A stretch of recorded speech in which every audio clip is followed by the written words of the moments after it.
Hey guys, I'm Dov, and today I'm back with more Total War Warhammer 2 online action. We're here with the beautiful rat men facing up against the men of Bretonnia. So yes indeed, the Vermintide has come for Bretonnia. Let's go ahead and take a look at the army compositions. For myself, I've got a Rat Ogre Bonebreaker Warlord. In support, we've got 2 units of Rat Ogres here, 1 Skaven Slave Spear, 1 more here, and 2 more supporting on this flank. One of them standing right on top of this Warp Lightning Cannon here. We've also got 3 units of Plague Monks with a Skaven Slave Slinger Meat Shield out front. In addition, for the caster, we've got this wonderful Plague Priest here up on his Plague Furnace. Let's get a look at that. Get a look at the happy guy here. He's having a great time on this very, no doubt, smelly contraption. Of course, being on the Plague Furnace does give him a few amisbilities. It does direct damage in that entire area of effect. He also gets a bound Pestilent Breath that does not cost any Winds of Magic. It does have a 50% miscast chance, however, and it only is castable in a small area around him. He's also carrying Wither and Pestilent Birth for some more Plague Monks and Armor Sundering. In addition, we've also got 3 units of Gutter Runners with Poison here. Of course, they're going to be doing some nice skirmishing and screening on my opponent. For my opponent's Bretonnian army, he's got a very heavy peasant force led by the Fae Enchantress herself. It's a very good pick against the Skaven. She's got magic resistance as well as missile resistance. Of course, it means she's going to be very, very resilient to things like Warp Lightning Cannons, Poison Wind Globadiers, and so on. In addition, that area of effect, let's see if she's actually carrying it. I don't believe she actually is. Correct me if I'm wrong, but she has an area of effect magic resistance buff that could potentially be very useful here, help screen off against something like a Warp Lightning Cannon.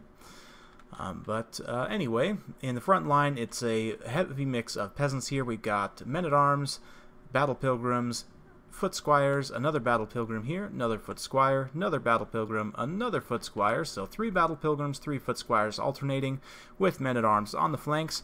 A couple of peasant mob meat shields, also men-at-arms with polearms. 2 units of Knights of the Realm, and 4 peasant archers with fire arrows. And, you know, the fire arrows are an interesting pick against the Skaven. I don't really think you'd see a Hell Pit Abomination too often here, which is the only thing I can think of that you would need flaming ammunition against the Skaven. So, something I would probably prefer to see is the poison arrows in this matchup. I think they might be slightly more useful in kind of, you know, debuffing the Skaven troops. But, you know, personally, I'm not a huge fan of Bretonnia right now. I think they really struggle in a lot of matchups, and this is one of them. This is a pretty strong army against the Skaven. You know, the Plague Monks will do well, or sorry, Plague Monks, Battle Pilgrims will do well against a lot of targets, as will these Foot Squires, but Plague Monks will pretty much cut through all of them, even the Foot Squires with their 70 armor. You know, 70 armor is a bit, but at the end of the day, it's not a lot, and the anti-infantry bonus plus the great combat stats of the Plague Monks will pretty much allow them to cut through the Foot Squires with relative ease, especially if Wither gets involved. You could potentially bring these guys down to 10 armor with an Overcast Wither, and then Plague Monks will just end them in a big hurry. So it's going to be a rough day for the Bretonnians as well. These Knights of the Realm here are going to be a major liability up against the Warp Lightning Cannon. So he's going to have to use these woods well to try and screen them out here and not get shot up too much. But first order of business for me is just going to be to get my Gutter Runners in position to kind of screen the advance as he comes this way. That way we're sort of able to interrupt and potentially draw units away to this flank. You know, maybe draw some kind of unfavorable engagement. He does have a wider infantry line than I do. I'm kind of stacked multiple units in multiple layers, whereas he's just got more of a really wide infantry line here, so he potentially will be able to come in and either wrap up on this side or try and wrap up through the woods here. I do have the heavy, you know, Rat Ogre presence here, which will potentially be able to countercharge, and in support of the Plague Furnace here, I'm not too worried about an engagement happening on this flank. I'm fairly comfortable with that. It's this flank that's a little bit weaker here. I've really only got these Skaven Slave Spears guarding on this flank with the Warlock Engineer. I failed to mention this guy earlier, but he's just carrying his Mortis Engine armor and the Howling Warp Gale in case of any flying units. But my opponent wisely did not bring any flying units here. It's definitely a risk against the Skaven because of Howling Warp Gale and something like a Warp Lightning Cannon. You know, Royal Pegasus Knights or regular Pegasus Knights, even the Hippogriff Knights will get put down in a big hurry by that combination. So you can see we're just doing some great skirmishing here, tossing these poison shurikens here, and doing some really nice damage in the front line. Meanwhile, the Knights here getting shot up a bit by the Warp Lightning Cannon. We're not doing too much damage so far, but, you know, we should be able to land a few shots through these trees here, maybe one or two. But, yeah, the Bretonnian peasant force is marching across the river here, taking some fire, kind of just getting dragged into the mud by the Skaven. You can see a few of those foot squires falling. They have taken quite a bit of damage already. I'm just continuing to try and pull away, and I'm taking a little bit of return fire from these fire arrows here, but it's nothing overly substantial at this point. Not really too worried about it. And at this point, my Bonebreaker hand is about to be revealed here, or the Rat Ogre hand rather, and we're just going to push in heavy on this flank and just try and charge out this flank. Meanwhile, we're going to let the troops here in the center just advance. I was thinking about getting a full-on charge here, but then I'm like, you know what? We're going to pull back behind the Skaven Slave Slingers here and try and get kind of a staggered engagement. But the Rat Ogre charge in here is just going to be absolutely brutal, just cutting these men-at-arms to absolute pieces here. Even the Battle Pilgrims suffering very, very badly in this bloody combat here in this shallow water. Definitely going to favor these large units. However, the Knights of Bretonnia are coming to help rescue. We did get a Plague Monk summon here in the back, which is going to somewhat interrupt one of these units of the Knights of the Realm. But the other one's going to be getting a glorious charge into here, lancing down some of these foul Rat Ogres. That being said, of course, the Rat Ogres will turn around and start to deal some armor-piercing damage in return. Although Knights of the Realm do have anti-large, so they should be able to do okay here. But just look at the amount of damage we've been able to do in the center pocket here before the engagement even starts.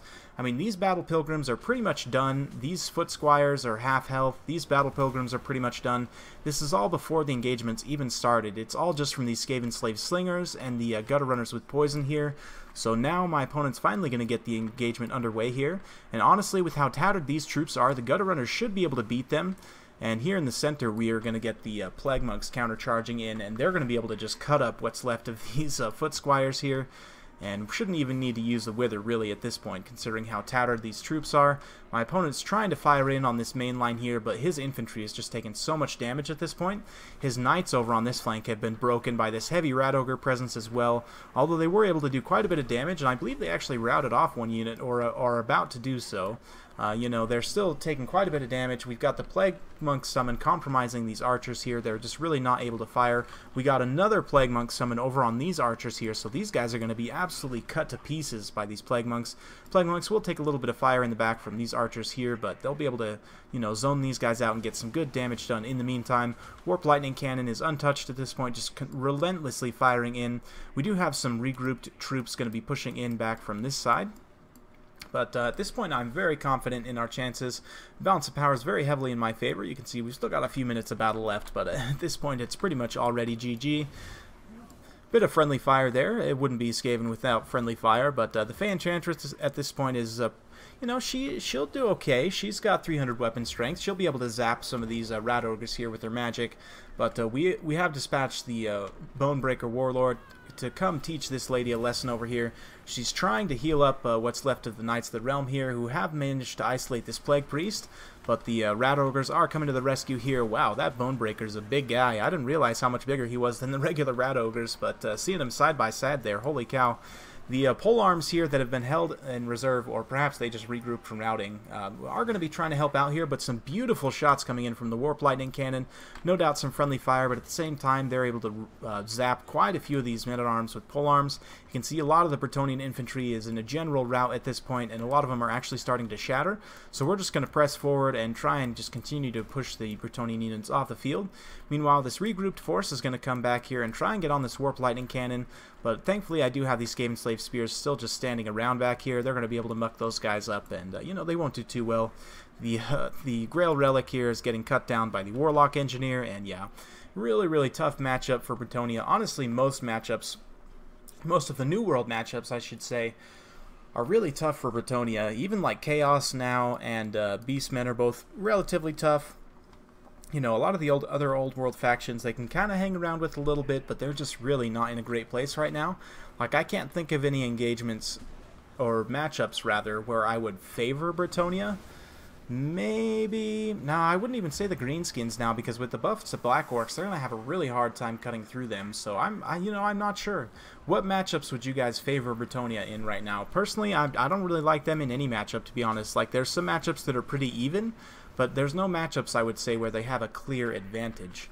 But let me know your guys' thoughts. Right now, a little bit careless with my Warlord here, but I'm so far ahead on the balance of power, honestly. I wasn't too worried about it. We are going to be dispatching these Skaven slaves here to react. And although, despite being, you know, kind of mucked up in the back, these Warp Lightning Cannons are still able to fire in here. We've got this last pocket of resistance with the lady here, and these Knights of the Realm continuing to fight away. But the snare nets from the Gutter Runners is a big, big issue for the Bretonnian cavalry at this point. They just really haven't been able to be very effective. And a lot of those fire arrows unfortunately hitting the trees there, and the Warp Lightning Cannon, despite having been inundated by these peasant infantry here, continuing to be able to fire thanks to the valiant effort of these Skaven slaves here, who no doubt held the line very, very well and did not at all die horribly. So, just trying to wrap things up at this point. Warp Lightning Cannon, zapping some of these Bretonnian cavalry. And that's the thing about the Warp Lightning Cannon, is like the Grail Knight's physical resistance isn't going to do jack against the magic missiles of the Warp Lightning Cannon. So it really is an ideal pick in this scenario, especially if you have an open map where you can use it well. Very, very good stuff. If you don't have a map with a lot of open line of sight, if there's a lot of ridges or what have you, Plague Claw Catapult can be good here as well. It'll rout off peasant infantry very, very quickly with that contamination, effect that it has. So it's going to be a rough time. Regrouped Rat Ogre Bonebreaker Warlord is going to be trying to come in here and just finish off these knights. Meanwhile, over on this side, the Plague Monks being charged down by the Fae Enchantress here. They've finished off these Foot Squires, trying to finish off these Peasant Bowmen here. But, it's definitely not easy. But at this point, we've got the Plague Furnace rolling through the forest here, back towards the battle. And yeah, it's going to be all she wrote for the Bretonnians. So just a bit of cinematic action as we kind of wrap things up here. Yeah, Bretonnia is the only faction, I think, that's really not in a great spot right now. All the other factions certainly have matchups that are favorable and matchups that are unfavorable. But, they can kind of all somewhat hang around. For those of you who watched the King's Cup tournament this weekend, the factions I think that really emerged as Tier 1, in my opinion, are the Lizardmen, the Dark Elves, the Skaven, and the Beastmen, interestingly enough. Beastmen kind of came out of nowhere. A lot of people didn't necessarily consider them to be a top-tier faction, but they really proved themselves in that tournament. I've got some replays coming up from that tournament, so you guys stay tuned for that. In terms of this replay, 87 kills and 2 XP chevrons on that Warp Lightning Cannon is excellent work. 91 kills and 59 respectively on the Rat Ogres here. Gutter Runners also picked up an astonishing number of kills, 108, 81, and 67. I think that's the most kills I've ever seen on Gutter Runners. Normally they're just there to bog units down, but they actually did a lot of damage to the front line of the Bretonnians as they marched across that river, and just really negated the killing power of this entire peasant front line here, which then allowed the Plague Monks to come in here and just absolutely clean up shop. I mean, 172 kills, 146, and 141.